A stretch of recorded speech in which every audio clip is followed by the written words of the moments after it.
Okay, we are back to Mishlei chapter 17. And just to repeat what I've said like every shiur this season, we are in this weird chapter which I saved for last, which has all these highlighted pasukim because these are the ones that I teach my high school class. So the obstacle tonight, as has been for many weeks, is I've taught this pasuk like dozens of times. And so for people who are new to it, then I'm counting on you to like have a like fresh insight because I'm just gonna end up defaulting to like the way I've taught it. So the goal for me is to see new ideas here, and we'll see where it goes.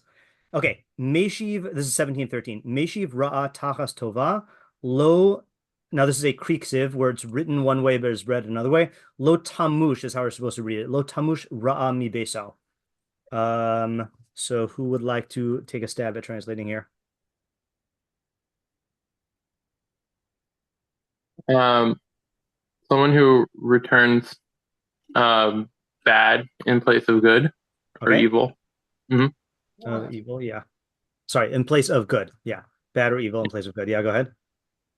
Uh, Bad or evil won't leave from his household, from Yep, his house. from his house. Okay, good. That is how I would translate it as well. Um, okay, so, and as you can see here, the word tamush or tamish is to depart or remove. Okay, so as we usually do, let's go over our minimalist mafarshim and translations before we dive into the questions. Matsuda Sion says tamush is in hasara. It means to remove or to depart. I think this example here is from Shemos 13:22, which I believe is the pillar of cloud and fire. Let's see here. 13:22. I'll use the English here in case she comments on it. 12. What did I just say? 12:22? 12:22. Lo yamish amud ha'anan yomam v'amud ha'ish laila lifnei ha'am. The pillar of cloud did not depart by day, nor the pillar of fire by night from before the people. Okay, so to depart.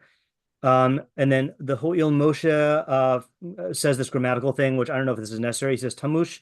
I used ChatGPT to translate here because I wasn't trusting my knowledge of the grammar words. Ksiv Tamish v'yuchal l'shamish poel omed kamo b'hifil. Okay, that's like the grammar stuff I don't know.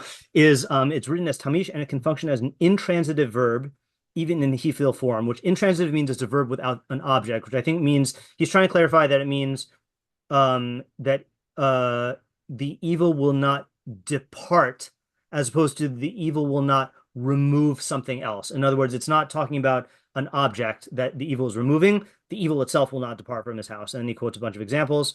So, unless anyone has some sort of superior grammatical knowledge, then we're just gonna not touch that. Okay, the Targum, the Aramaic translation says, "Defaria bishta chalaf tavasa," one who pays bad in exchange for good. Lo tifsok bishta min baise. Then evil will not depart from his house. Um, so I think that's just a literal translation. So we're going to ignore that. So we got easy translation stuff here. Hold on just a second here.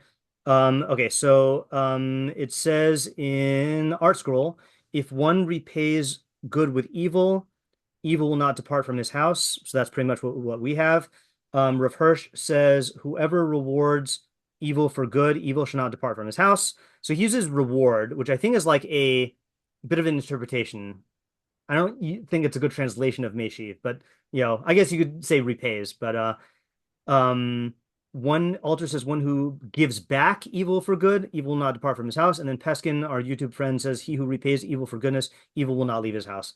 All right, I'm gonna just copy and paste all this into the chat, and then I'll move it up there because I think the translation is pretty straightforward here. Okay, no wildlife in this week's pasuk, unlike last week. So okay, so what are the questions here? Might be a short here. We'll see. Questions? Yeah, Avital. Two things. One is, what does it mean to like return bad Okay, or evil? what does And, it mean by meshiv, which we're saying return or repay? Yeah. and also, is this referring to any specific kind of bad, and is it referring to any specific type of good? Okay, so how do I want to do this? I think I want to divide that into three questions. Okay, so what qualifies as actually no, two questions. What qualifies as good and bad in this context. And I'll just acknowledge here that like this is extremely generic. Is it talking about, I'm just going to throw out possibilities categorically, objective good and bad, or good and bad from the standpoint, I guess, from the perception of the recipient. Okay, it's something else. Okay. And then the other question I want to ask here is, and this is kind of implied in what you're saying, although it's a little bit broader here. What is the scenario? I guess the decision-making scenario here. And maybe we could divide that into other questions as well. All right, Isaiah? I have two questions. Okay. Wow, everyone's One asking is questions tonight. Yeah. Beso. So what do we mean by bias in this pasuk? Yeah. What do we mean by his house in this context? And just to throw out some, possibilities here, even though we're not confined to this, is like literal physical house, household, dynasty, like Malchus Beis David, something else. Okay, and then your second question. Yeah. Why do you I feel like I don't really hear this word tamush very much, and I haven't searched, but like, is that a weird word to use? Could have been like tetse or something like that. Yeah, that's a good question. So, what, if anything, is implied by the weird word, tamush? Couldn't it have used a more normal word, like, tetse, which is like to leave? Yeah. Okay, good. Alex. An expansion on the house, like why specific, like why not instead of a house yourself? Like, what are we supposed to gain from it being this like external thing versus an internal thing? Yeah. Okay. What? Sorry, I don't know if I'm projecting here. Just ask the question one more time. I was just thinking. Like, if not, like, what are? It might be confusing, but like instead of using house, it seems more personal to say yourself. So, like, what are you supposed to gain Okay. from this external thing? Yeah. Okay. So I'm gonna actually make that into a separate question, which is why even focus on house? Is this principle limited to whatever we mean by house? Why not, from your self, or something, or just, will not leave, and don't confine the location. Yeah, Alex. Oh, sorry, that was Alex from before. Yeah. Yeah, sorry. Yeah. Avital or Yitzi? I don't know which of you. Yeah. Yeah. Oh, wait, I just lost it. Oh, I got it. So if we're saying in place, what does that mean? Like, Yes. in place of. Good. Right. Okay. What is meant by in place of? And I guess I'm just trying to think if there's any other way to translate that. I mean, I think instead of also is like pretty much the same thing, but I guess what is meant or implied by that? Yeah. In other words, like I feel like we could bifurcate this question. Give me 1 second. All right, let's leave it. We'll leave it as a question. I think it's a good question. I just was seeing if we could refine it a bit more. Yeah. I had also questions. Sure. Two things. Number one, the end of the pasuk says "Lo tamush rami beito," that it won't leave. It doesn't say how it got there in the first place. Okay, good. So yeah. And then just 1 second here. So does will not depart imply that the bad or evil was already there? And if so, like how did it get there? Yeah, and kind of like a parallel question. It's when it says Mishivra in the beginning of the pasuk, Yeah. and then Samushra, is that the same evil that it's talking about? Okay, good. Or is that different evils? The same evil it was talking about in the first half, or a different one? Yeah. Okay. Next is my dad.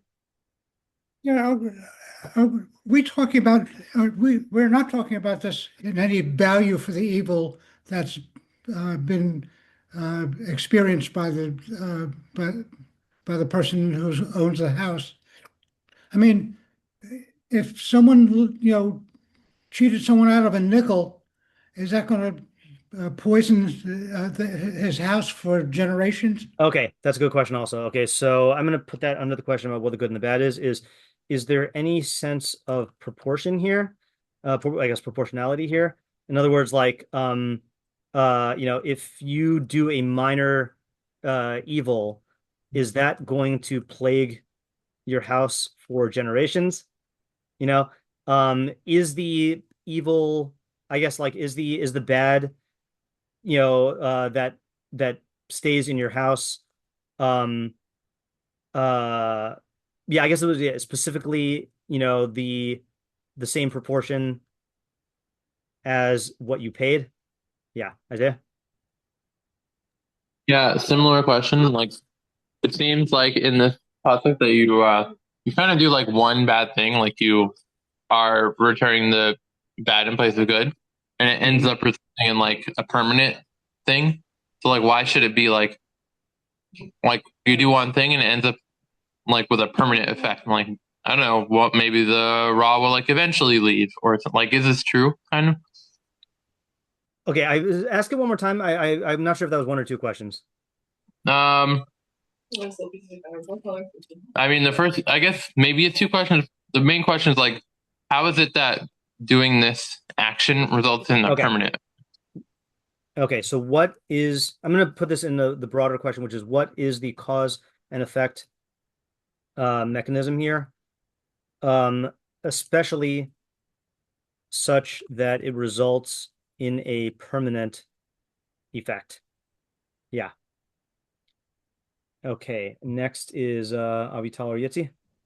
Yeah, kind of building on the previous question. Yeah. In terms of how the first clause causes the second one. Yeah. Let's say you just do a ra'ah to somebody, but it's not mishivra tachas tova. Okay, good. I was waiting for someone to ask that question. Yeah, why doesn't it have that effect in that case? Okay. So I'm actually going to put this question over here, which is this effect limited to I guess a case where of meshiv, repaying good with bad?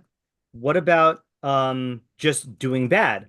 Or what about, I think the other case would be, what about repaying bad with bad, right? Like they say, two wrongs don't make a right.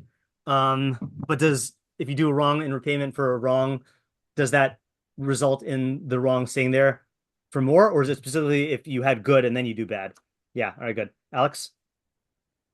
Bouncing off of Isaiah's question, I'm curious if one was to do teshuva for this ill, okay. would the effect be nullified? Yeah, can this bad effect be nullified?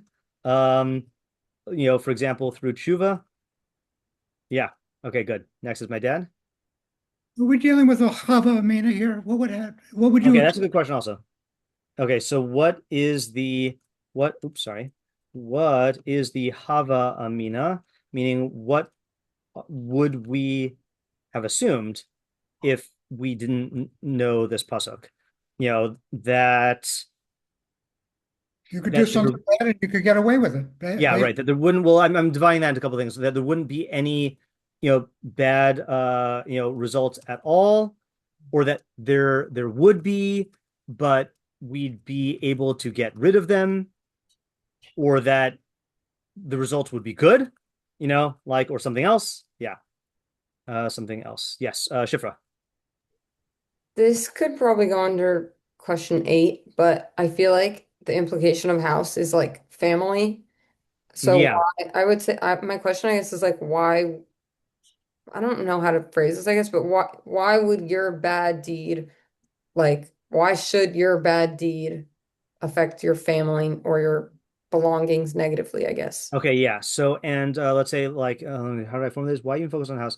Is this principle limited to what I mean by house, and why not yourself? Yeah, and I guess, however we answer this, why should what happened to the font there? Why should your misdeeds contaminate? I'm gonna use the word contaminate because I think that's a good imagery here. Contaminate your entire house. Yeah. like I don't know if this is part of your question, but like, what did they do wrong? Such that they'd suffer. Yeah. Okay, Isaiah. Well, a lot more questions than I thought. Yeah, similar to the Havamina question, like Yeah. why would a person do this? Like what would drive a person to make this? Right. Why would a person engage in this? I guess I'm gonna say regardless of Havamina, right? In other words, I guess regardless, not regardless. Well, yeah, I'll say yeah. Yeah, I don't know. Yeah, I don't know if this is an extension of the Havamina question. I'm gonna collapse into the Havamina question. Either way, why would a person engage in this? I think that'll just tackle both questions. Yeah, Avital Yitzi. Just in terms of the meaning of the pasuk, is Yeah. Mishra Tachas Tova a one-time action, or is it in order Good for question him also. does it need to be that this is like a habitual thing? Okay, that's a good question also. Okay, so in other words, how I guess is this referring to a one-time instance of Meshiv? If so, this strengthens. Oh, that is not how you spell strengthens. This strengthens the mechanism question. And if not, then like what frequency or like level, frequency or level does this behavior need to be to warrant this consequence? Yeah. Okay. Was there another question also that you guys had? Or is your hand from before? No. Okay. Okay. Did we get all the questions? So I'll tell you a question just methodologically, but I don't think we can answer it because I don't know any basis for it. Rבינו, Yona, and Radak, and maybe some other people, when they find a kriksiv in the Tanakh, when the pasuk is written one way and then we read it another way, they usually try to figure out. They usually assume that there's like a dual meaning, and that this is like a way to convey.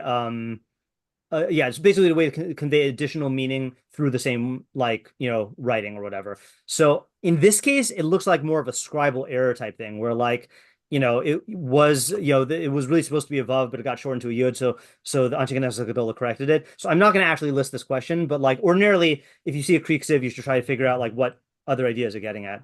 Okay, are there any other questions here? Meshiv Ra Takas Tova.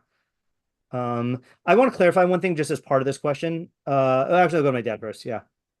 Well, the fact that the repercussions happen to the house, are innocent people suffering here? Right. I think that's what Schiffer was getting at about like if it's to the family, like, then what do they do wrong, or like why should this affect the entire house? Yeah, Vital? I was wondering if we might have asked this before, but kind of like is this for anyone? Right. We did not ask this yet. Like, Who is the intended audience? Yitzi also had a question. Yeah, Yitzi. What's the difference between tamish and tamush in terms of the meaning? Yeah, that's what I was saying, is that the fact that the Ho'il Moshe said that I mean, I don't know if he's commenting on that question, but like the pasuk he quotes does say tamish, right? Lo yamish, well, it says yamish. Lo yamish amud anan, I guess because amud is masculine. So I don't know if there is a difference. That's the limits of my grammatical knowledge here, or my word knowledge. If you can find it out, let me know.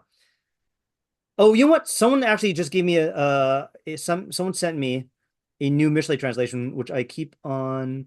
Wait, is it Fox? Not Fox News. What is it? Everett? I want to say it's Everett Fox. Hold on. Is it Marvin Fox? Mishlei commentaries. Someone sent me. Let's look here. See if I could find it. Nope. All right, fine. I can't find it. Someone sent me like someone who does grammatical stuff on Mishlei, but I don't know if I can find it anyway. Okay. All right, so let's do this. Let's do what we usually do, which is I will copy and paste the questions into the chat so everyone has them. I will then laboriously renumber the questions so that we can keep our neurotic need to have the numbers correct in check. And by ours, I mean mine.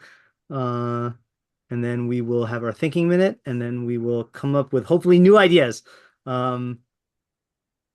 But if not, old ideas are also good. But I'm usually we've had a pretty good track record of teaching these pasukim that I've taught for many years and then coming up with new ideas. So I'm pretty confident. Okay, let's go back and we will have our. Oh, I know what I want to say.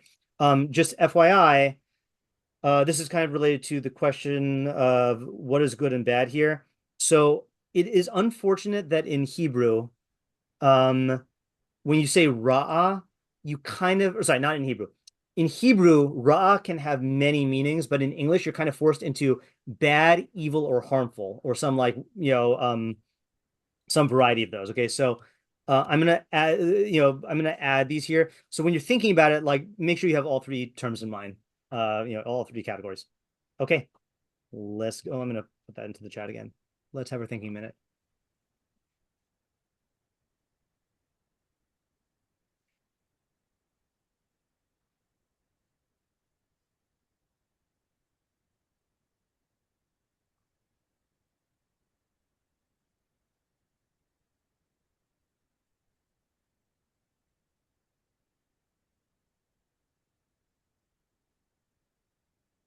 Okay, Alex, you're up. So my idea kind of has like a two-pronged approach Okay. in terms of like, to me, I kind of conceptualize it in terms of like when one has a village and when other people are helping you, if you don't like return that kindness or you cause harm instead of helping when others have helped you. Yeah. Um, I conceptualize the second half in one of two ways. Either people will not want to help you and cause you harm because you've caused harm when you have been helped in the past. And then also like a second prong approach in terms of like if it's your household that's harmed. Well, yeah, if say, you're doing a carpool with someone, someone's helping you with your kids, and then when they need help, you're not helping, they're not going to help you with your kids anymore. They're not going to Right. want to help you. And then second, for the people of that household, it can become a learned behavior where they will view Hmm. how you treat others and then Okay. also do that, and the cycle perpetuates. Okay, that's really good. Yeah, that is in line with my approach as well, which we'll see later on. So I'm going to say, in a situation where there are group dynamics involving multiple people, um, if you repay good with bad, people will not want to do good for you and may even want to harm you. Does that capture both prongs? Yeah. And Okay, so I'm then gonna say, for example, asymmetrical carpool. Okay, right. Nobody will want to carpool with a parent who doesn't, repay the kindness or the goodness with their own goodness. Yeah. And especially if you I mean I don't know if merely failing to repay qualifies or if you like drop the kid off at the wrong house, like repay the good with the actual like bad. Yeah, were you gonna say something else? I was gonna add in terms of answering like Schiffer's question about like, well, why should this affect the like people of the household? Yeah. I do think there's that like chinuch approach where it's Oh, like that's right. Yeah, I didn't capture also that. Yeah. like, you know, your children will learn to be like this and it'll negatively harm them down Right. the line.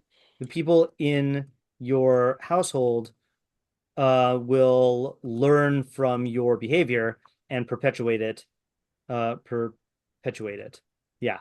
That's a good point. Okay, good. All right, that is a good idea. Shifra. Okay, I was gonna say a lot of the same things, but a little bit different. I was gonna say that like I feel like it's not just doing bad things to people or not doing good things.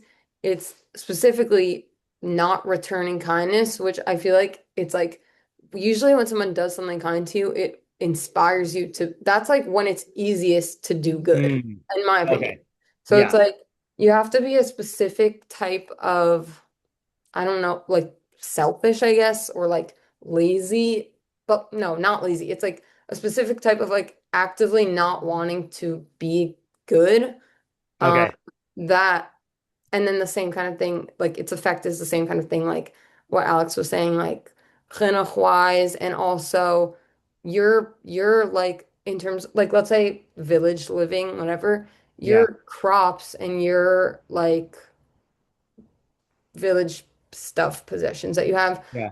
like village like you benefit from a community life and your like belongings and like your the fruit of your loom. I don't know what's the term. Yeah. You know what I'm saying? Like Yeah. you need like you will benefit from community, so you'll Right. not have that. Okay, Same. good. All right, good. I'm glad you added this. So let me just you said it really well. It's not just the failure to do good or the choice to do bad. There's a specifically like a specifically I'll just say bad mita in um the I forgot what term to use in the like Like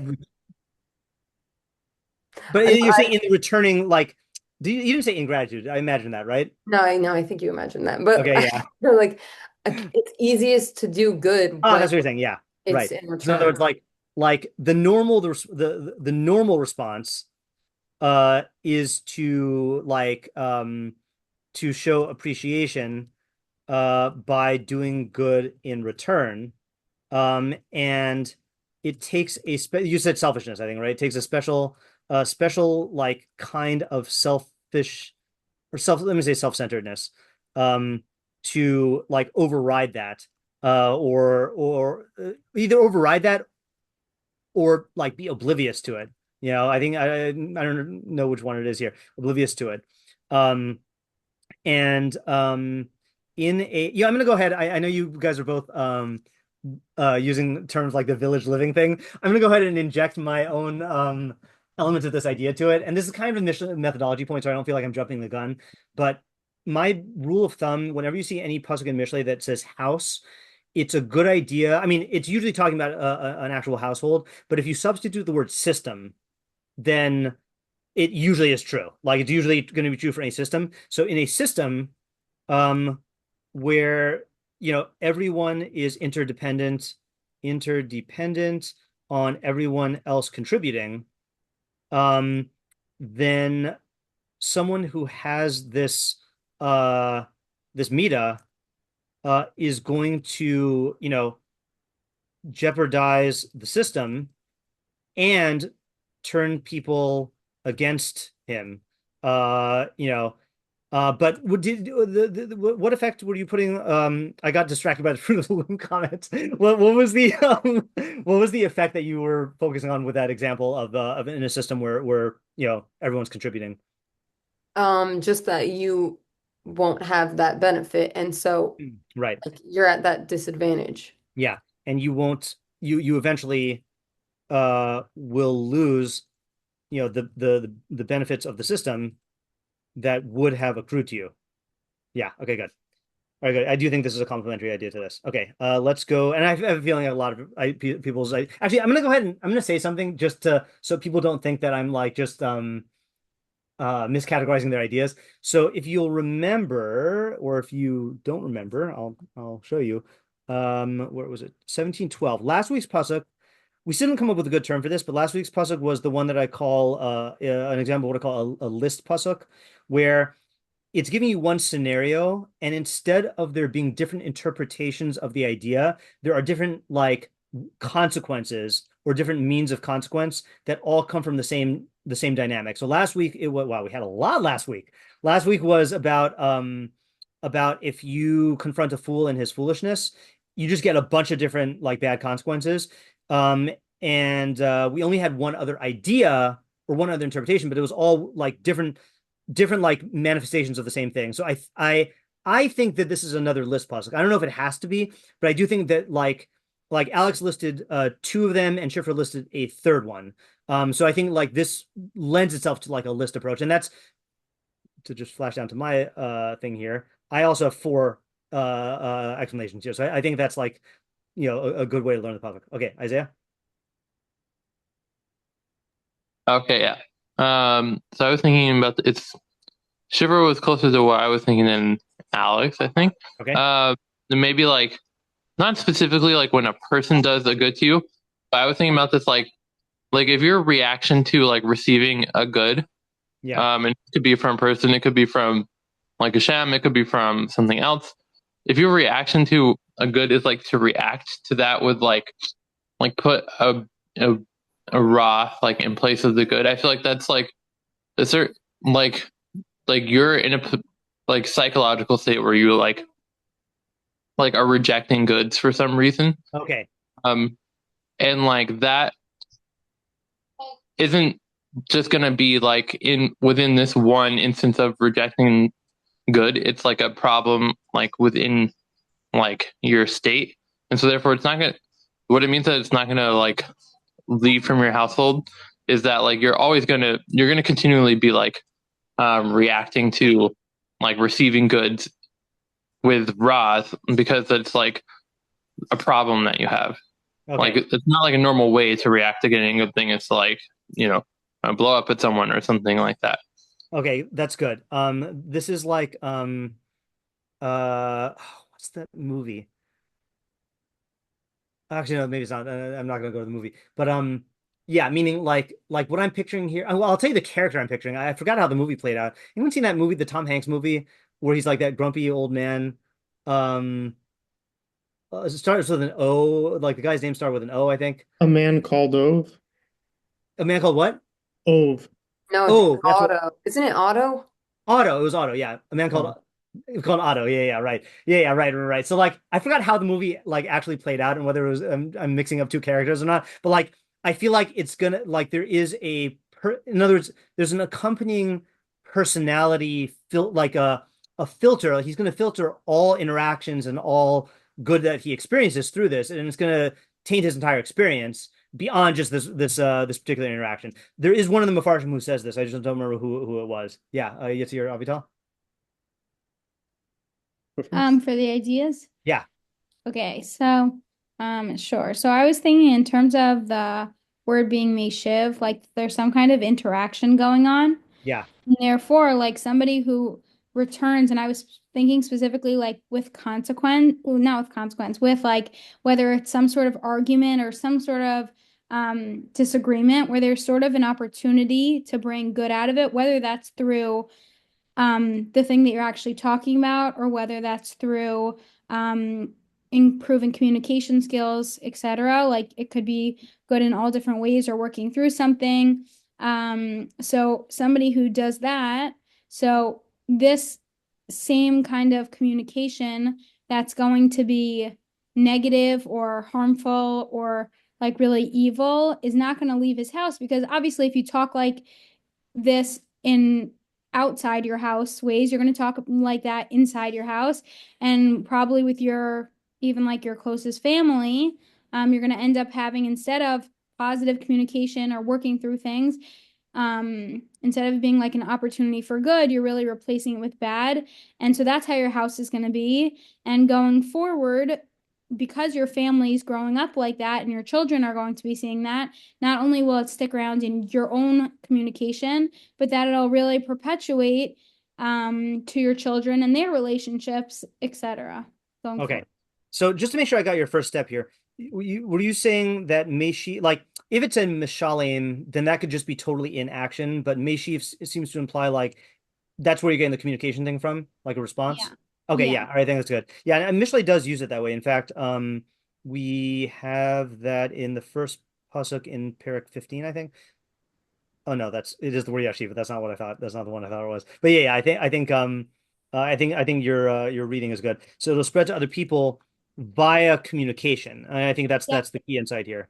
Right? Also, just in that, I think that sometimes we overlook within communications the kind of opportunity that lies there for good.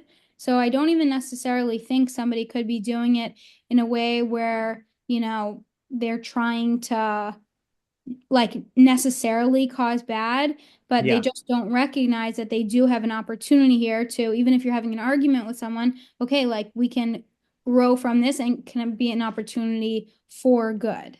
Right. Okay, good. Like, So yeah, so this is a missed opportunity. You can transform interactions, or I guess you can approach communications in a way where you actively seek the good, and this person is doing the opposite, right? In other words, it's I guess I'm going to say it's more than a missed opportunity. I mean, the example that comes to my mind is cancel culture, of like where someone says something. I mean, I'm not, this is not my own point, but this is like in The Coddling of the American Mind, by Jonathan Haidt. Like, the one of the problems is that like we have, it's been this increasing trend where any person who says something, the default reaction is to look for the worst possible interpretation of it and then rage at them for that, as opposed to giving the benefit of the doubt and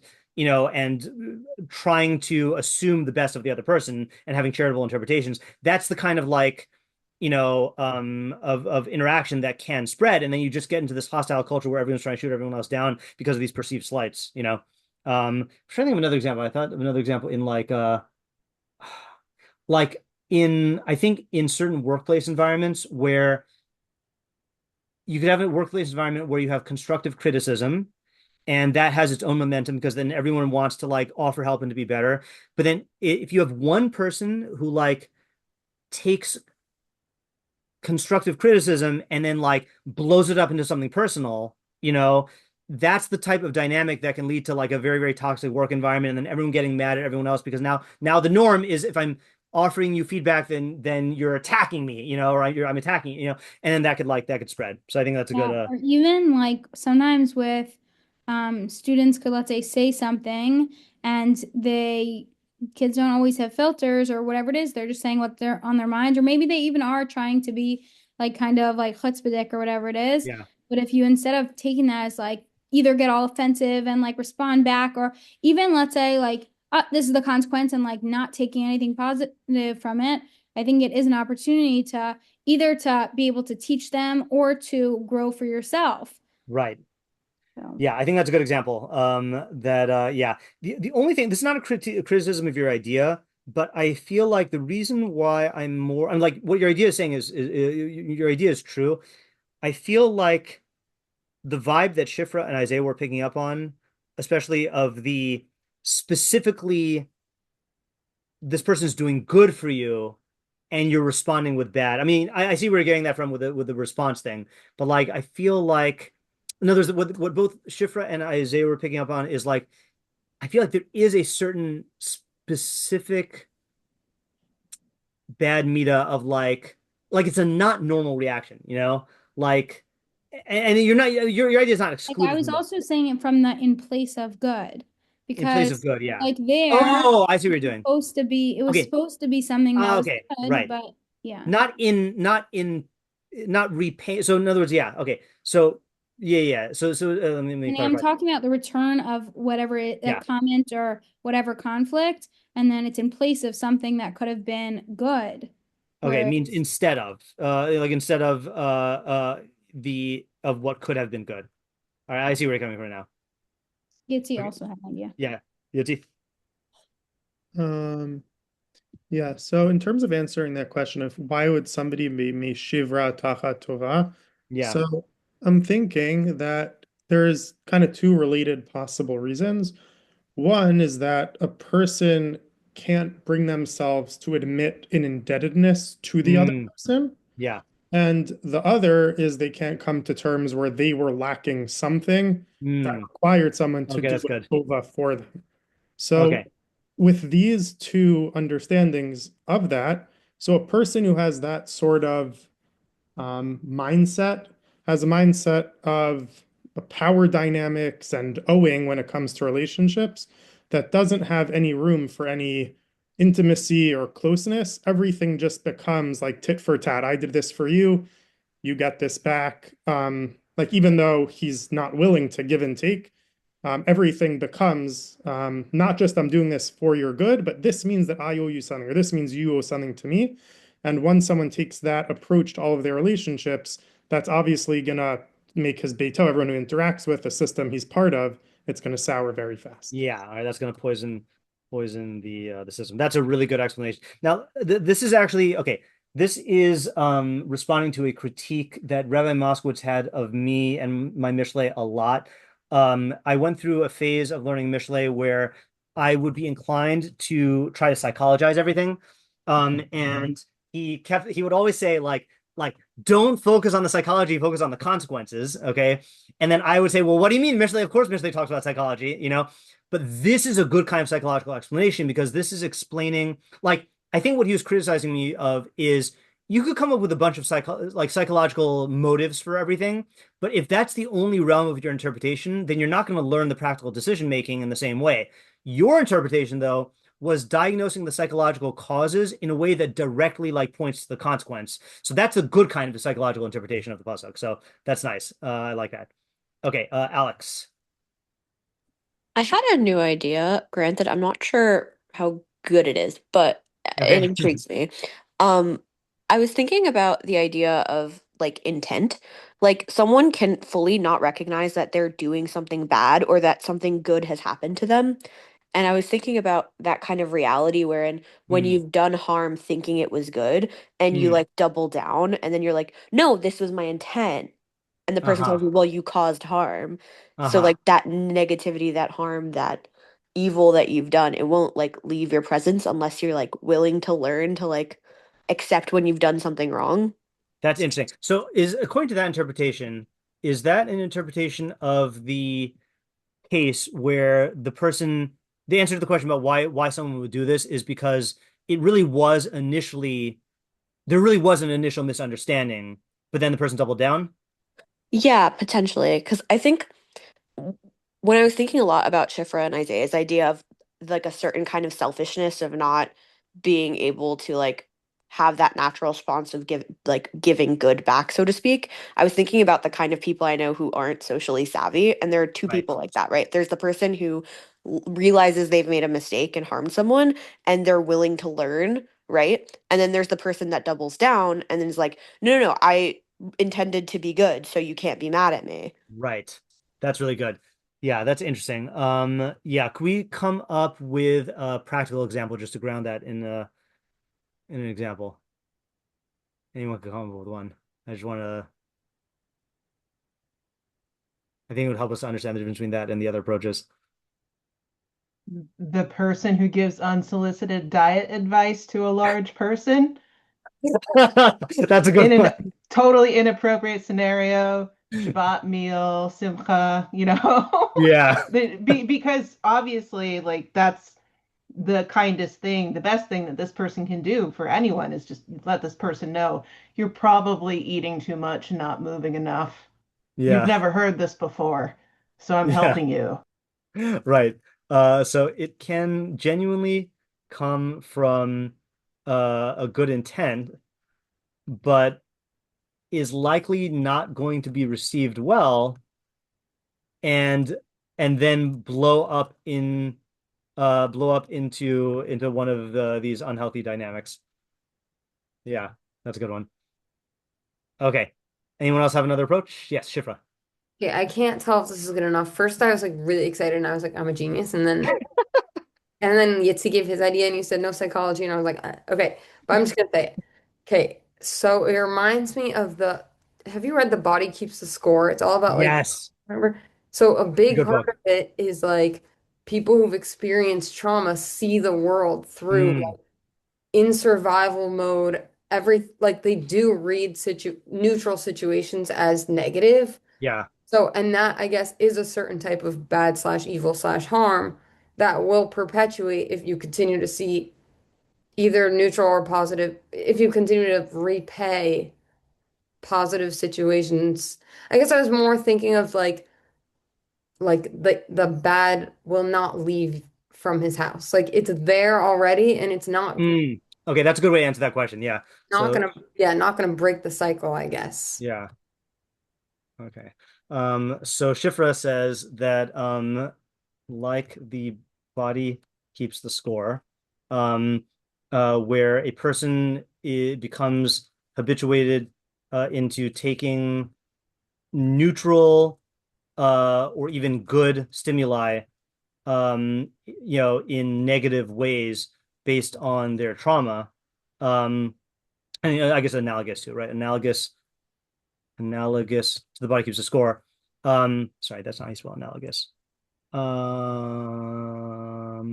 Yeah. So based on the trauma, right? So this person who views everything through this negative lens, which could really be, it could be different negative lenses. It could be Yitzi's one. It could be like, whatever that is what the pasuk like is, this is what, and this is not a full sentence. This is what the pasuk is referring to when it says it will not depart from his house, meaning that it was already there. It was already there, and he's bringing it into all new situations. Yeah. Okay. All right. That's good. That's a good interpretation of that. Okay. So I'm going to share with you my idea that I dug this out of the archives here from my high school days. And this encompasses a lot of your ideas. And then we'll go to Mepharshim. So what I wrote, and I haven't reviewed this. This is just from the archives. So I call this Mishleic karma. Okay. Because I people use the word karma. So I always get the questions in Q&As of like, oh, does Judaism believe in karma? And so like, my go-to answer was like this thing about karma is not a Jewish idea, and then like, Dr. Alan Brill, who's like the expert on Judaism and Hinduism, like was like, oh, there's, there are ideas that really are consistent. So I don't know if I would still hold by this Mishlei karma thing, but the way people think of karma of like, you do something bad and you get like a bad result. I feel like this is the Mishleic version of that. So that's what I mean by karma. It is human nature to expect that the beneficiaries of good actions will or should repay these actions with good. In other words, it's the normal reaction. Like you do something good for someone, the normal reaction is that they're going to do something good for you. Consequently, the person who repays good with bad will be universally abhorred. Such an individual is exceedingly egotistical in that he believes he is entitled to be the recipient of good from others, but at the same time feels that he doesn't owe them anything. So I think the one who got closest to this was Yitzi. I'm saying that it's a double standard, and it's a double standard that stems from ego. You owe me everything, and I don't owe you anything. And that could stem from the two things Yitzi mentioned about like, that they don't want to feel indebted to anyone else, or they don't want to feel like they have needs. But it could also stem from other things. It could stem from the fact that they think that they're really great. It could stem from the fact that like they were spoiled as kids. That's where the psychological speculation comes in. Not only that, but he feels free to treat them however he pleases, as though they are nothing but his pawns who exist only to serve him. As a direct consequence of this insensitive, egocentric way of relating to others, the house, i.e. the system of such an individual, will continually be plagued by badness in 4 ways. So again, I'm not limiting it to this. This is just a list. 1, the members of his household or system will resent him, and that resentment will yield harmful consequences. So that's just like the direct thing of like they might actively harm him because they don't like him. Like this is the coworker who's always like, causing trouble or whatever, like, like is gonna get, or the teacher who like the kids hate, they're gonna find ways to sabotage him or make his life miserable. 2, this is what Alex said, they will not be willing to do good for him and he will miss out on those benefits. Okay, 3, so this is closer to what Isaiah was saying a little bit, that it's a media that's going to carry through. His sense of entitlement will cause him to be remiss in his responsibilities towards the members of his household or system. This will harm the household or system as a whole, and he, as a part of that system, will suffer as a consequence. So this is like let's say you have like, I don't know, like a bunch of siblings, and they each have like chores, and the chores are necessary for the upkeep of the house. So if one of them is constantly not doing his job, and in fact, when the other siblings benefit him, like, I don't know, let's say like the other sibling, like I'm making this up. Say like, once a week, one of the siblings does all the laundry, and like make sure to like, do a good job with laundry and like folds it. And then the other sibling who's in our pasuk leaves the stuff to molder in the dryer and doesn't dry it, and it gets all moldy, So like he's constantly repaying good, good with bad. So it's going to affect the entire functioning of the system, and he will suffer as a consequence because he's part of that system. That's like what you guys were saying about the village living. And then 4, his egotism will generate excessive and unrealistic expectations of how others should relate to him. And these unfulfilled expectations will breed perpetual frustration, dissatisfaction, and anger. So again, that I was trying to do here what Yitzi was doing as well, which is that the psychology, and this is also similar to what Schiffer was just saying, that the psychological filter that he has is going to distort everything, and he's going to perceive slights when there are no slights. He's going to blow things out of proportion. He's going to get angry when things don't go his way. So he's just going to be like a walking cloud of anger because of this egotism. Although there is no such thing as actual karma, the victim of this type of evil recompense will take solace. Oh, sorry, can take solace in his knowledge of Mishleic karma and know with certainty that the perpetrator will suffer greatly as a punishment for the way he treats others. I'm smiling because this is one of the thing Rabbi Moskowitz used to say about like one of the best ways to get revenge is just think about the Mishleic consequences that the person who's like tormenting you is going to suffer, and like you don't even have to take revenge. You should just know that this person is going to like suffer these consequences. And I think we've all found ourselves in situations like this where like, our efforts for good are being like repaid with bad. So you can just like think about this, like this person probably is miserable now, but they're just going to be a walking magnet of like ill will and people mistreating them and like not getting good stuff, and they're just walking around being miserable, and like you can take solace in that. So I think this, as you can see, like this, I think like covered a lot of people's ideas here. Okay, so first thing I want to go to, I usually do Metzudas David first, but I think Rabag is where I got this idea from. So I just want to read him first. Let's see. I did not vet this translation. This is ChatGPT. I'm going to read it in Hebrew. Hine mishu meshiv ra tachas tova. Someone who repays bad, repays good with bad. Asher gemaluhu, that people did for him. Roy shelo tasur ra'ami beso. It's proper that bad does not depart from his house. V'zeh l'shtei sibos. This is for two reasons. Ha'echad, the first reason, mipnei sheha'anashim lo yishtadlu lehetiv lo. Lefi shehem roim shehu meshiv ra tachas tova. This is what Alex said, that people will not want to do good for him. They will not strive to do good for him when they see that he repays good with bad. Like, what the example of this is? It's like, oh, that's the last time I'm going to do you any favors. Like that's the kind of like mentality that this awakens.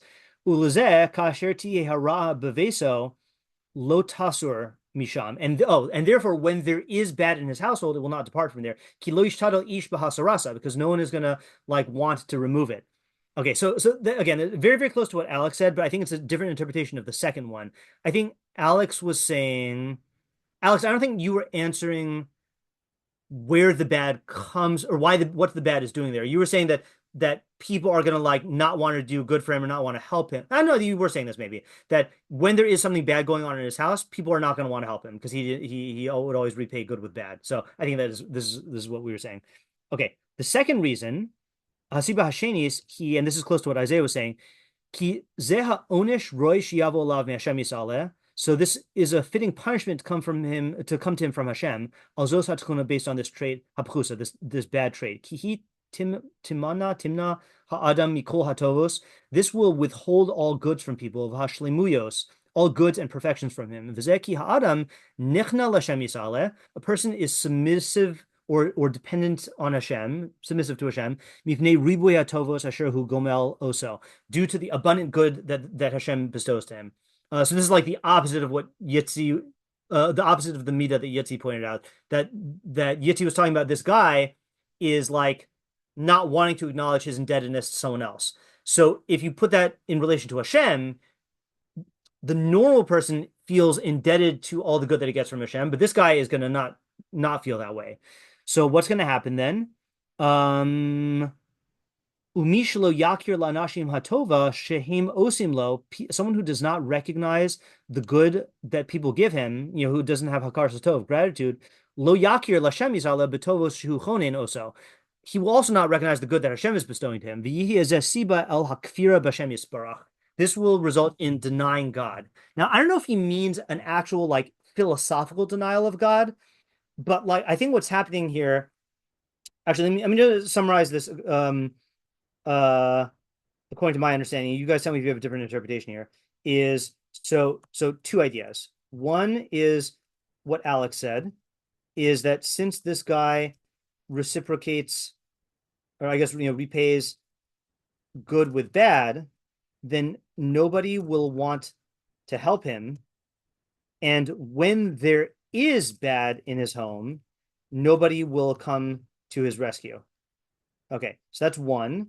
The other one is that the normal response to the goods that Hashem gives you is to be thankful and recognize how dependent you are on him. If a person displays the opposite of gratitude toward other people, he will also end up relating to Hashem this way. And that will result in a denial of Hashem, i.e., Hashem as, Hatov v'hametiv. I think that's the appropriate thing here. The one, who is good and does good, will not be real to him. And that will have, I'm going to just put this in quotes, metaphysical consequences. Whether you want to say that that's just like your experience of the world will not be good, or you will deserve an active punishment from Hashem, or whatever it is, I think we could all agree that like the Torah says gratitude towards Hashem is good. And if you don't have that, and if you deny God's beneficence, that's not going to be good for you. So I just think it's interesting how he puts this in terms of natural interpersonal consequences, and then in terms of your relationship with Hashem. So I thought that was a good idea. Okay. Anyone want to add to the Rabbag? Okay. Let's go to our usual course here of going to the Metzudas David and then Rבינו Yona. Then I want to try an interesting one. Okay. Metzudas David says, Tachas tova b'makom hatova lo. So in place of bad means in place of hatova lo, what is good for him. Okay, I don't know what that means. Lo tamush, it will not depart. Ki lo yimtza mi mishtadel hatzila mihara ho'ev ena mishalim kamo hagmol. I think it's just what Alex said, that for he will not find anyone who strives to save him from the bad, since he doesn't repay it doesn't repay the good that was done. Okay, I don't think that's a new idea. I think that's just everything we've been saying. Okay, let's do the Rבינו Yona, unless anyone disagrees, but I think that's the same thing. Okay, lo dai asher lo heshiv tova. Not only does he not repay good, kasher gamaluhu, that was done to him, or I guess as was done to him, as was done for him. Ahu meshiv ra tachsova. But he repays good with bad. Asher hu chayav lahashiv. In place of the good that he was obligated to repay. Gadol avono minaso. His sin is too great to bear. That's lashon from Cain. Al Cain, therefore, lo tamush rami viso. Badness will not depart from his house. V'nismach zel inin haksil bi'ivalto. This is juxtaposed to the topic of a fool in his foolishness, which Rבינו Yona learned as anger. Ki be'ez kaso, for at a time of his anger, lo yashgiach al kol hatovos asher gamaluhu. He will not be cognizant of all the good that was done for him. V'lo yimna mehashiv ra'a, and will not refrain from repaying them with bad. Okay. So the question is Rבינו Yona saying a new idea here? I mean, one thing he's doing is he's definitely focusing on, there's a kal v'chomer here, or there's like not only is he just, we're not just talking about a guy who doesn't recognize the good that people do. We're talking about a guy who repays the good with bad when he's obligated to pay good. And he's saying his sin is too great to bear. So the question is, I guess the question here is like, is Rבינו Yona bringing out a new idea by emphasizing not only this, but also that, and his sin is too great to bear? That's one question. And then Rבינו Yona also says that he ties this to the previous idea, which is hold on a second here, which is Rבינו Yona ties this to the previous pasuk about a fool in his anger. Is this just normal, Rבינו Yona occasionally explaining the flow? Or is that idea like, I guess instrumental, I'm not gonna say necessary, in understanding this pasuk? Yeah, Yitzi or Avital? Yeah, actually, I just had a third question. I'm not understanding in the Rבינו Yona how the causative nature, meaning how the Mishivra Tachat Tova is leading to the Lo Tamush Rami Beito. Yeah, I don't think he's explaining that. And therefore it's going to be so bad. Yeah, I don't think he's explaining that. I think it's a good question, but I don't think he's even trying to explain that. how I'm not sure. I guess I'm a little confused. I don't say you can explain the pasuk without like just explaining the flow of the pasuk without dealing with that question. Yeah. So this brings me to another methodology point here. I was just talking about this with someone. There's a weird phenomenon in Rבינו Yona on Mishlei. Okay, if you read Rבינו Yona on Pirkei Avos, every commentary on every Mishnah is consistent in its length and in what he's trying to do. You get a consistent product. Okay, in Mishlei, there are three types of Rבינו Yonas on Mishlei. There are full treatments where he explains the pasuk beautifully and like gives answers to everything and like sometimes even gives multiple answers. Then there are essays where he like writes like many paragraphs, which is kind of rare. He does that in the beginning. And then there are these like shorthand Rבינו Yonas where like it's almost like he's not interested in giving a full explanation here, you know? And I only know that this category exists because I'm familiar with the other category in Mishlei and his normal Pirkei Avos thing. What I like about teaching Rבינו Yona in Pirkei Avos is that you can count on him to answer all of your questions or most of your questions. But I see time and again, let me just see if I can show you an example from the length in Rבינו Yona. Oop, that's not Rבינו Yona. Rבינו Yona on Mishlei. Let's see if we can find this here. So let's say like, okay, Dalid. And you can't judge it by length alone, but Dalid. Look at everything he says here. This long interpretation and explaining all the words, you know? And then same thing with hey, but then let's see our pasuk. I'm just gonna scroll down so you can just see. Oh, he doesn't have one on 12. Long, nice explanations here. Then our pasuk short, next one short, next one short, then a nice long treatment. So, you know, I'm maybe I'm being Melamed Zechus and Rבינו Yona, but like I think it's just like for whatever reason he chose not to explain that question. The only way out is there are Mefarshim who say Gadol on Avono Minaso, not as his sin is too great to bear, but the punishment is too great to bear, in which case he would be commenting on the punishment, but he just doesn't seem like he's explaining it. I don't know what to say. I guess the question becomes what he's adding. What is Yeah. he adding from What is he the adding? plain reading of the pasuk? Yeah. Yeah. What you know, and if he's not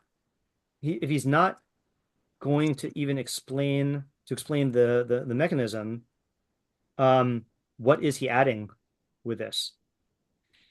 I mean, one thing you could definitely say is that his emphasis is on the mida, not on the actions. Because let's say like Ralbag said, and David said, people will not strive to help him, you know, whereas Rבינו Yona seems to be talking about the sin of like not repaying good with bad, or sorry, of not repaying good with good, you know? So I don't know if that's a hint, but like the idea does not seem to lie in like it seems like he's just not interested in explaining the mechanisms. Don't know what to say. And maybe one possible answer, I don't know if I'm reading too much into it, is when he says Gadol Avono Minaso, okay, lo tamush rami beito, it means that because not like in terms of Hashem, it's Gadol Avono Minaso, but for his fellow man, it's Gadol Avono Minaso. People won't like forgive him for it. Okay.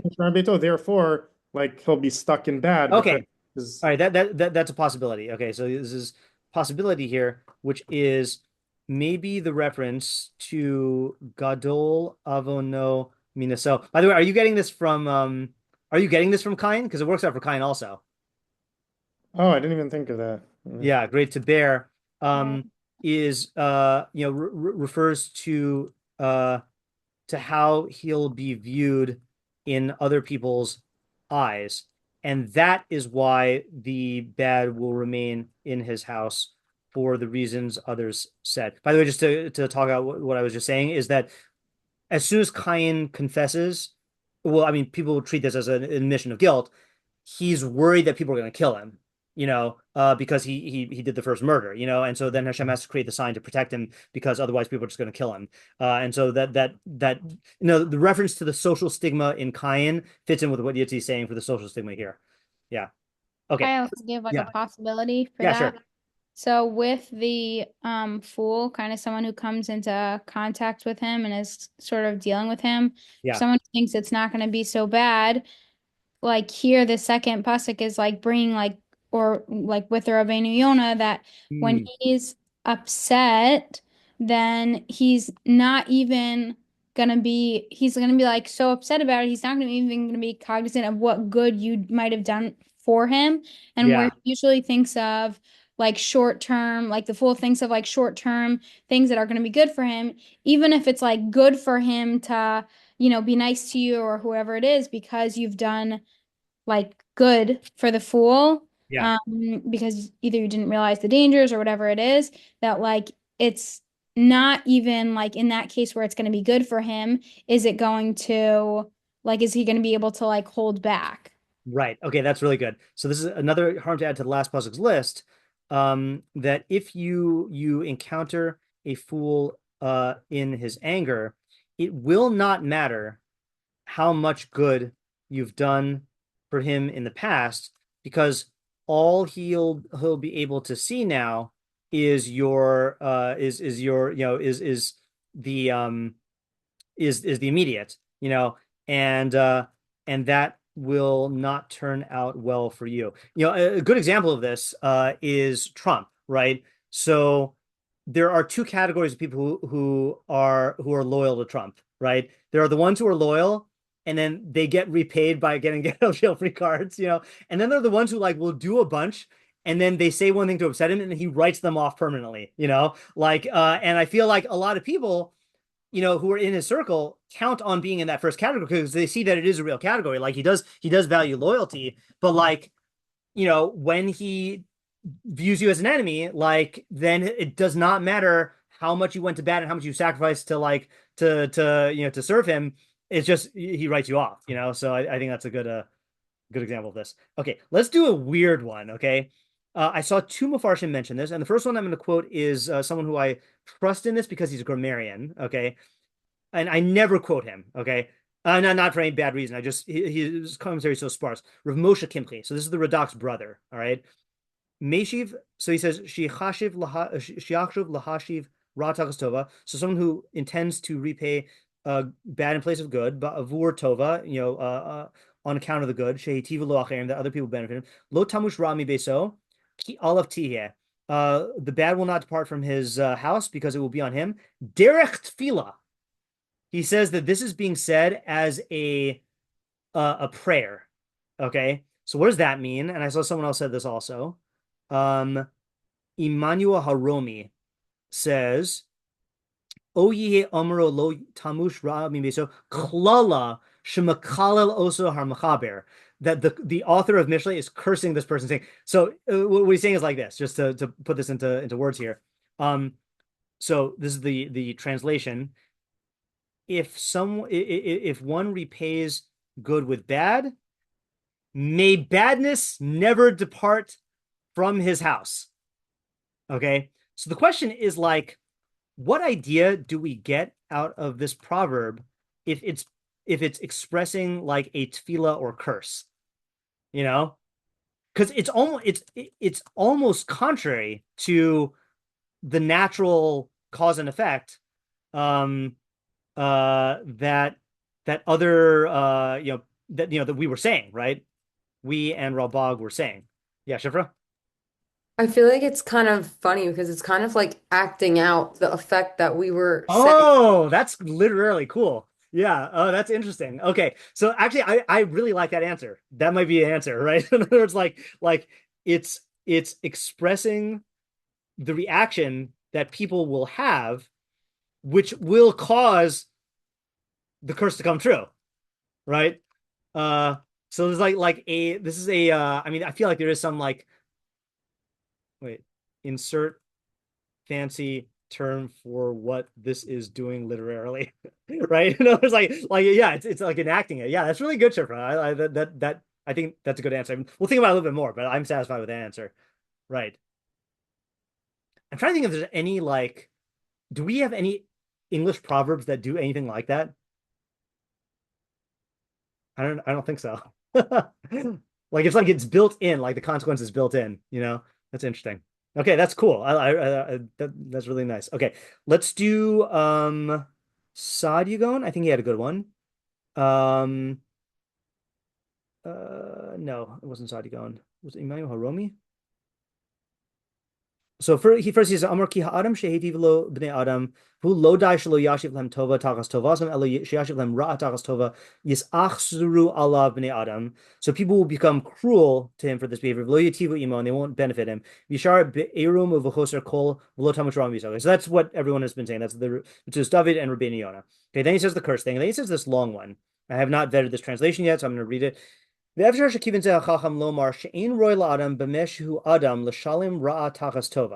not proper for man qua man, for man insofar as he is a human being, to pay back bad in exchange for good. Oh, this is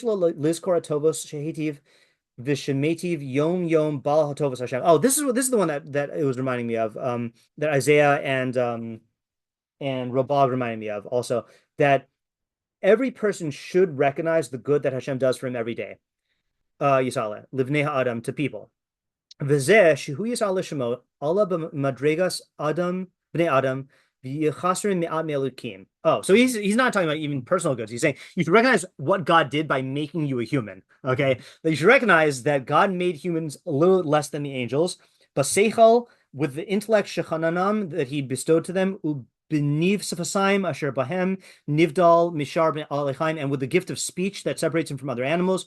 Varashayim, and the wicked, im kol elu atovos, with all these benefits, him mishalmim ra'a tachas tova, they repaid this good with bad. Adam shalim b'deosav uv'midosav, that the intent in creating a human being is that he should be perfected in his ideas and in his midos, meaning his knowledge and his midos. V'lo shehi behema al tzuras adam, you shouldn't be an animal in human form. V'him ma'avidim hasechel ha'eloki yasimuhu eved nirtza el hachomer b'tavosav. These people, these wicked people, are taking the divine intellect that was placed in him and making it into a eved nirtza, what do you call it? Like the slave. What do they say here?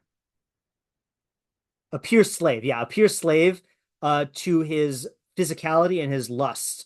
And the chachma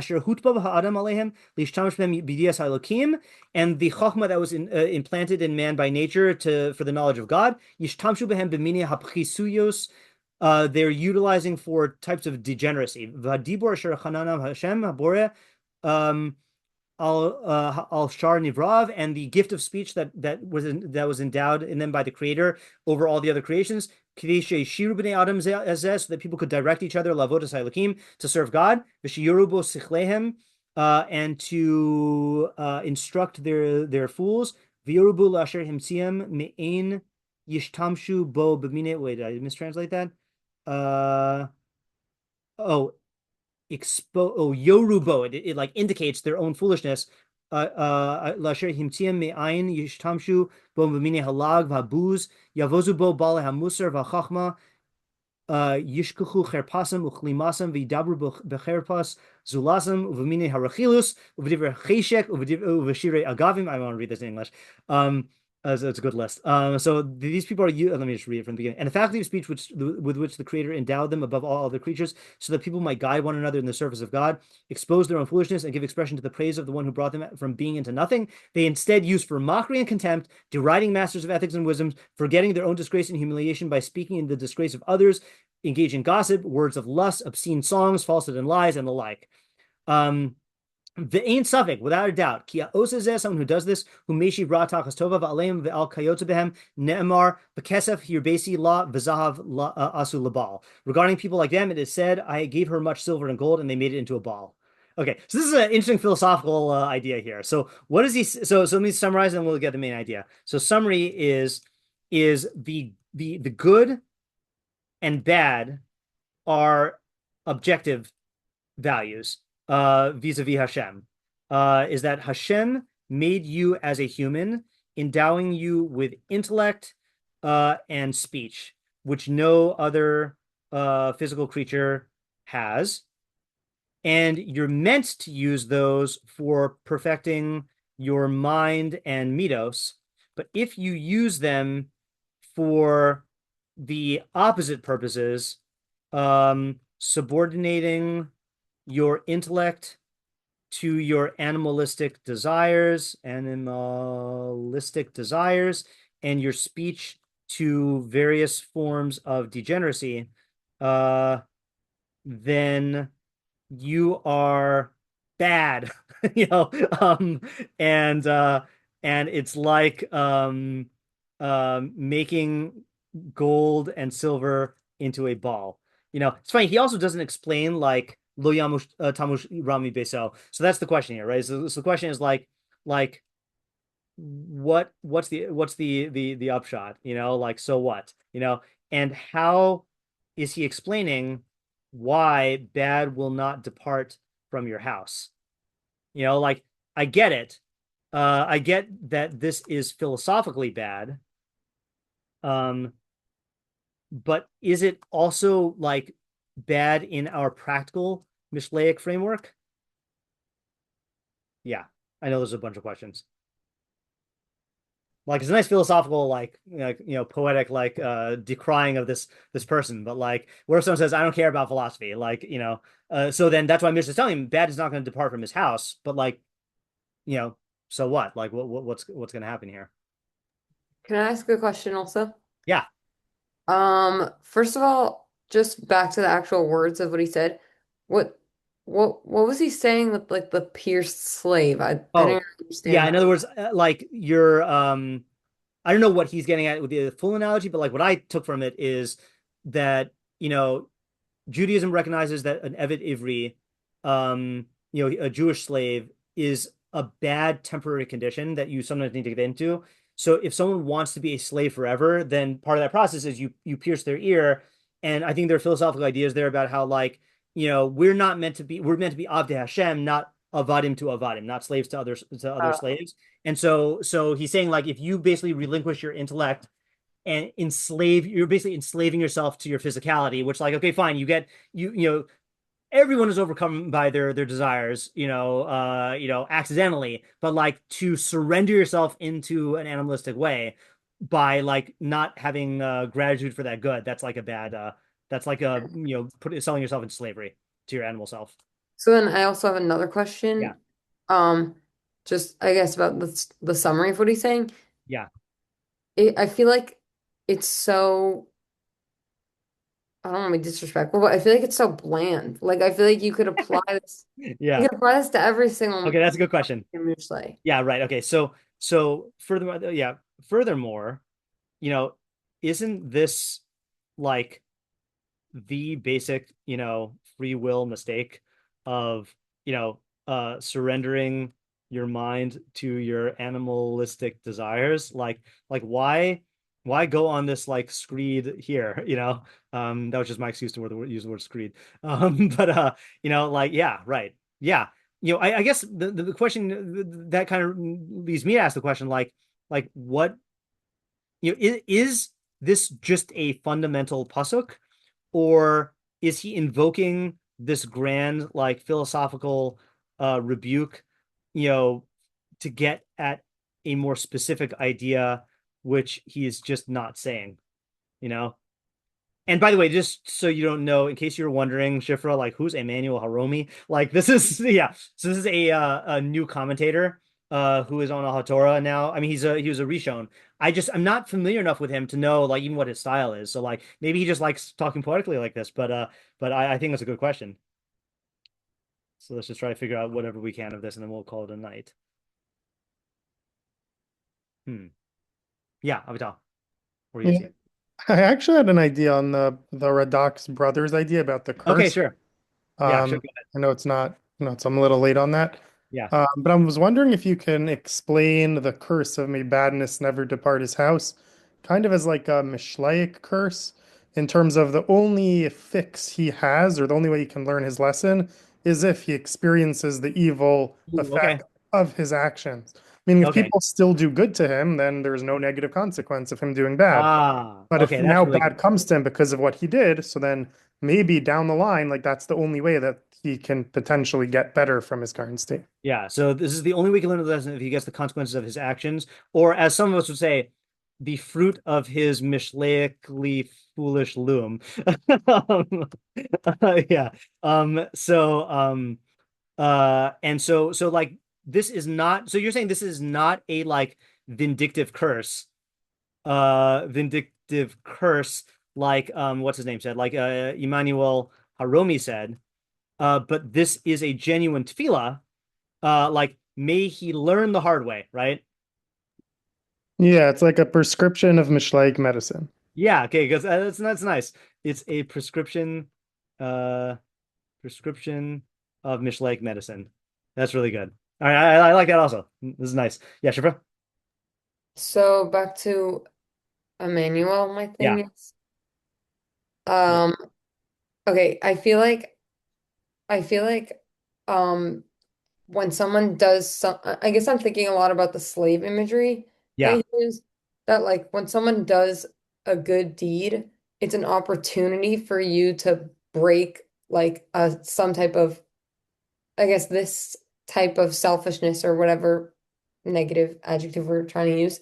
Like that type of person, someone doing a good for them is an opportunity for them to like gain freedom from that perspective that they had, like what Yitzi was saying, that seeing actions in like a transactional kind of way. Mhm. Like I know this isn't like articulate, but like it makes a lot of sense to me in my head that like you're kind of like enslaved to that line of thinking, Yeah. and doing good is an opportunity to break away. Okay. So let me show you what I'm going to do here. So your idea is inspired by Emmanuel Haromí, but it's not his idea, and I'll tell you why. But it is a good explanation for, or it's a good add-on to, oh no, it's a good add-on. So what am I going?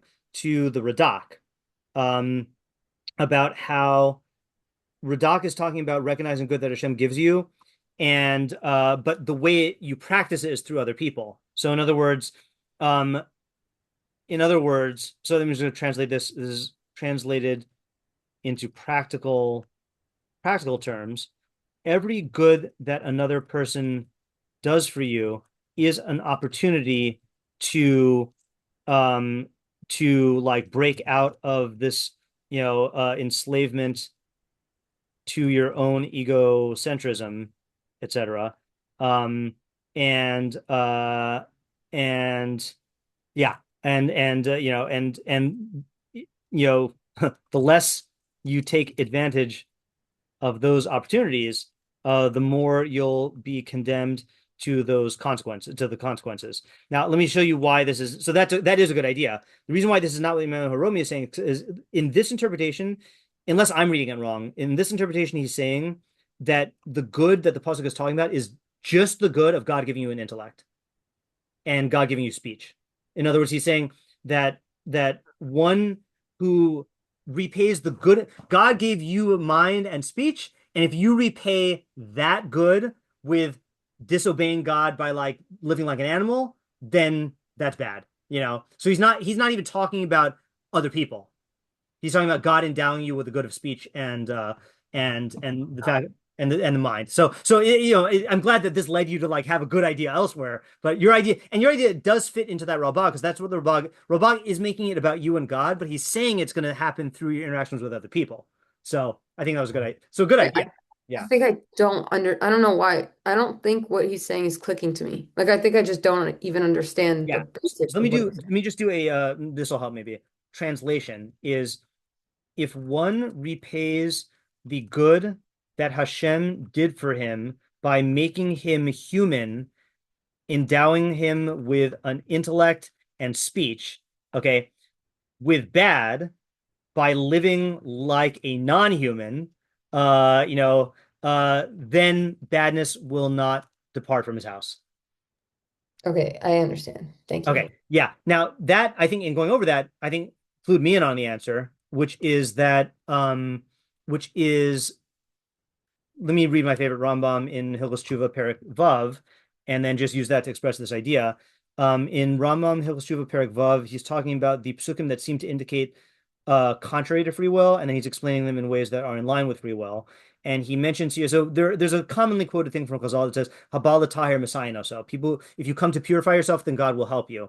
And I think the common interpretation of that is like, God will have some sort of special hashgacha pratis to like help you. If you want to be good, then God will like intervene and help you to be good. But that's not how the Rambam interprets it. Rambam interprets it as, wait for it. Oh, here we go. So he's interpreting this pasuk. Tov yashar Hashem. Hashem is good and upright. Therefore, he instructs sinners on the path. He guides the humble in justice, and he teaches the humble his way. So what does it mean that how does God guide you and guide sinners? So two things. So Hashem helps us by sending us prophets who teach us the ways of Hashem and return us in tshuva. Then here's the one I wanted to get to. V'od shenasan bahem koach lilmod lahavin. That God gave us a faculty to learn and understand. Shemidazo b'chol adam. This trait is in every person. The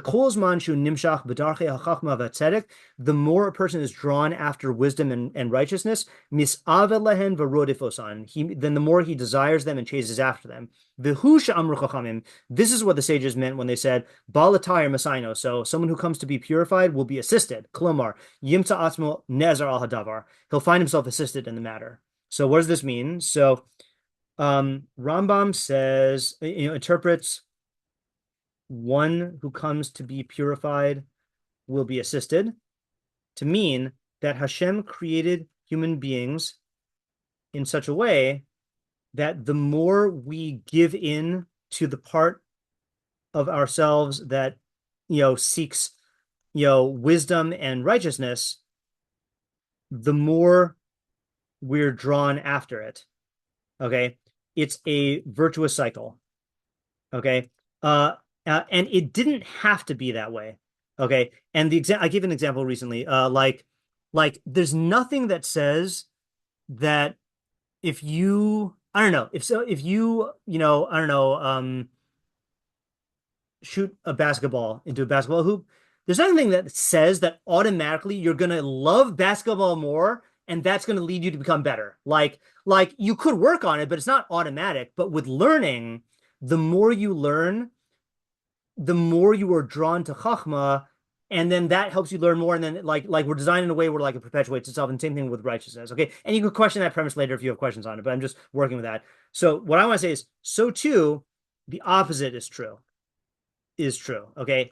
The more you give into the animalistic part of yourself, the more animalistic you will become. Okay. That's why, fine. So that's that. So in other words,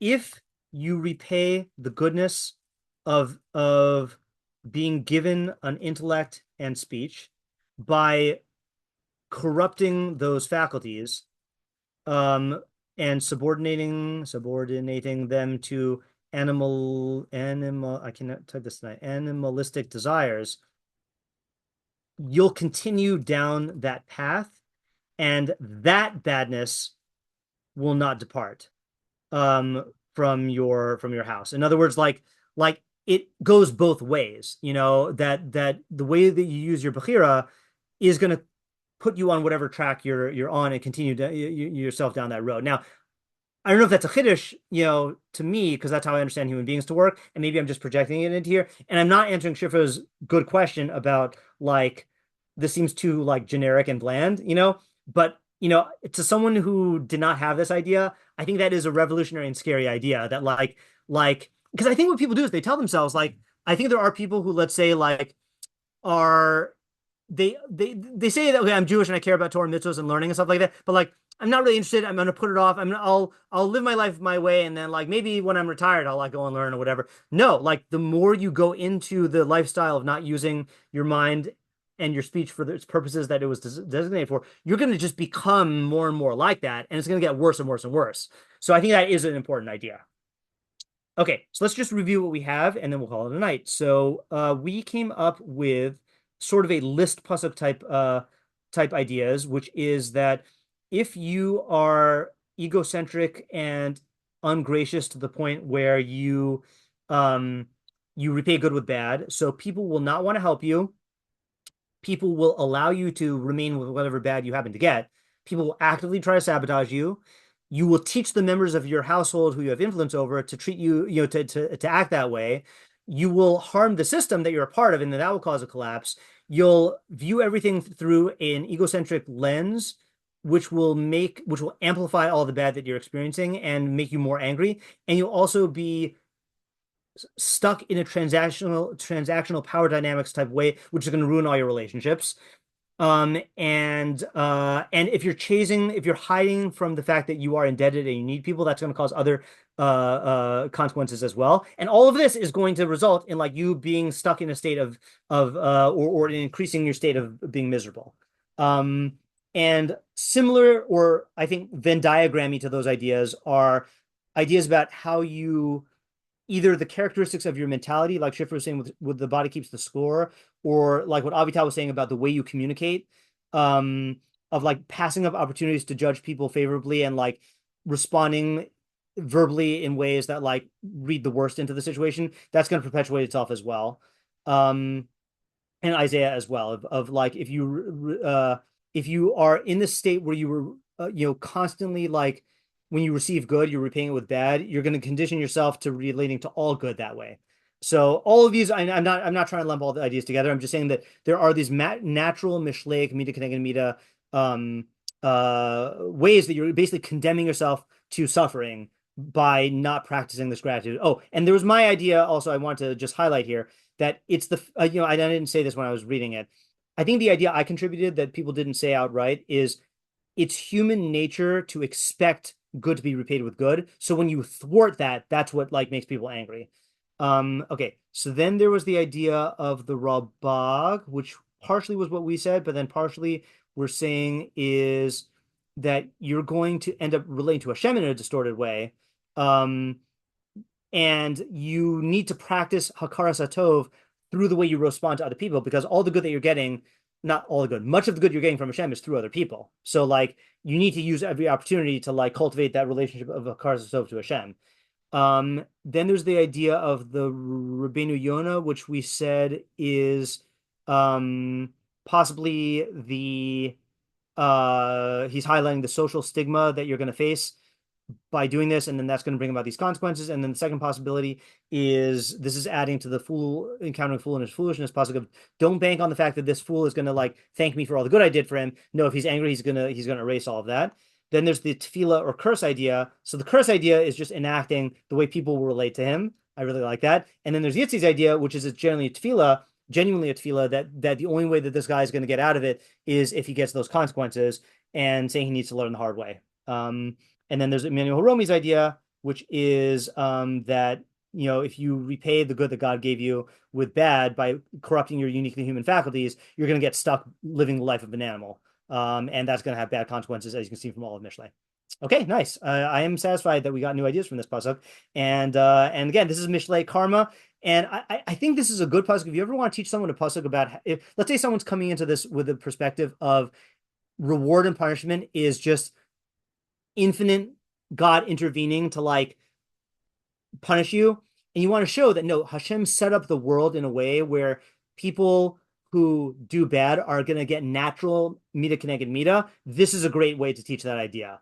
I think again, the religious mind might think that this is taking God out of the picture. To me, it's the opposite. As you see that Hashem designed the human psyche in a way where, like, if you are acting in a antisocial way by repaying good with bad, you're going to get bad social consequences, and it's going to teach you, if your mind is open to it, to like changing you to doing tshuva. And if you behave properly, then everything works even better. So like it's a perfect system. So I think it's good. Okay, next week, Bli Neder, we will continue with the next pasuk. Thanks for coming tonight, and always fun learning, and have a good week. Bye. Thank you. Yeah. Thank you so much. Have a good week.